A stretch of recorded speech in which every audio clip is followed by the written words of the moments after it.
My parents threw my 8-year-old daughter into a storm. My military training kicked in. The rain was coming down so hard that it turned the windows into sheets of silver. Thunder shook the house every few seconds, and the wind screamed through the trees like something alive. I stood in the kitchen staring at my phone. There were 6 missed calls from my mother. Then a message appeared. You need to come home immediately. Something happened with Emma. My heart dropped. Emma was my 8-year-old daughter. I called my mother. She answered on the second ring. Where are you? I asked. Your father and I are at home, she said, her voice strangely calm. Where is Emma? There was silence. Then my mother whispered, she's outside. I froze outside where she ran out during the storm. What do you mean she ran out? My father's voice suddenly came through the phone. She was being difficult. We told her to calm down. My blood went cold. You put my daughter outside. Nobody answered. I grabbed my keys. I had spent years in the military, learning how to remain calm when everything around me was falling apart. I had been trained to assess danger, control panic, prioritize survival, and move toward a problem instead of away from it. But that training had never prepared me for hearing that my own parents had put my little girl in danger. I drove through the storm. Visibility was terrible. Trees were bending under the wind. Branches were scattered across the road, and rainwater rushed along the streets. My mother kept calling. I ignored her. I needed information. Where was Emma? Why had they left her outside? And most importantly, was she still alive? When I finally reached my parents' house, I jumped out of the car before the engine had completely stopped. My father opened the door. Where is she? He pointed toward the backyard. My stomach turned. You left an 8-year-old girl out there. She needed to learn a lesson, my mother said. I stared at her. A lesson? She was throwing a tantrum. My father explained. She wouldn't listen. I didn't argue. I didn't scream. My training took over. I looked at the yard. The rain was pounding down. The grass was nearly underwater. Several large branches had fallen from the trees. I immediately began calculating wind direction. Visibility, possible shelter. Water level, potential injuries. I grabbed a flashlight from my car and ran outside. Emma, I shouted. Nothing. I shouted again. Emma, a tiny voice answered from somewhere beyond the trees. Daddy, I followed the sound.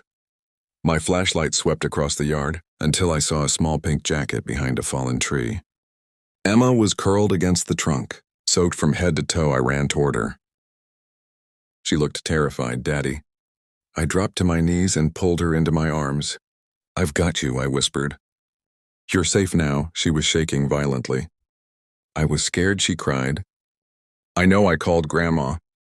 I know she told me to stay outside until I learned to behave. I closed my eyes for a second. That sentence hurt more than anything. I wrapped my jacket around her and carried her back toward the house. Inside, I immediately checked her for injuries. She had several scratches on her arms and a bruise forming near her knee, but she was conscious. She was breathing normally. That was what mattered. I got her dry clothes, wrapped her in blankets, and sat beside her. My parents stood across the room. Neither spoke. Finally, my father said, You're overreacting. I looked at him. Overreacting? It wasn't that serious. I pointed toward my daughter. She is 8 years old. She needed discipline. Discipline doesn't mean abandoning a child in a dangerous storm. My mother folded her arms. You always think you're better than us, because you were in the military. No, I said quietly. This has nothing to do with being better than you. I looked at Emma. It has to do with knowing the difference between discipline and putting a child in danger. My father scoffed. She wasn't going to die. I stared at him. You don't know that. He opened his mouth. I raised my hand. Don't. For the first time, he became silent. That night, I took Emma home with me. She slept beside me because every time thunder struck, she woke up crying. I stayed awake for hours. I kept thinking about what could have happened.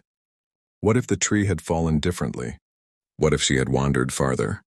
What if she had slipped into deeper water? What if I had arrived 10 minutes later? The next morning, Emma finally woke up. She looked at me. Daddy, yeah. Am I in trouble? My heart broke. No, sweetheart. But Grandma said I was bad.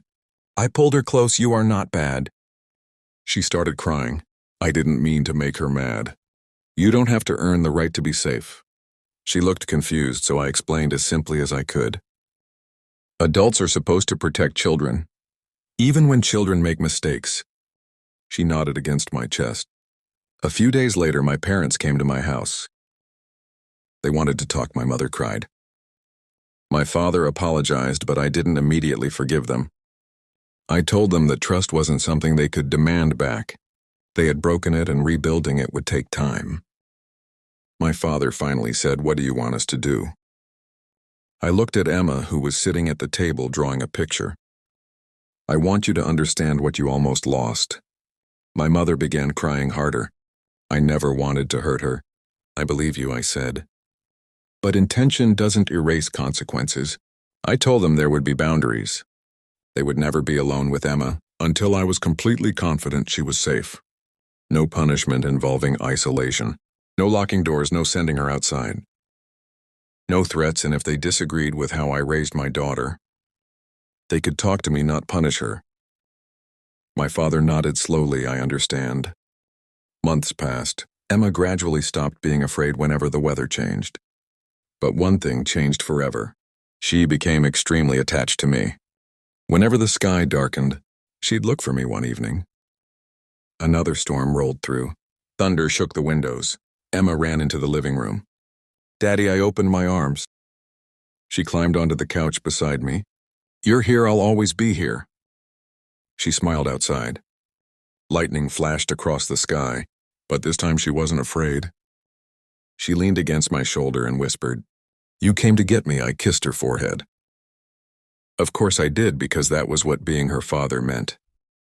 Not being perfect, not having all the answers. Not being fearless, it meant showing up when she needed me. It meant protecting her when she couldn't protect herself. And sometimes, it meant standing between your child and the people you once trusted.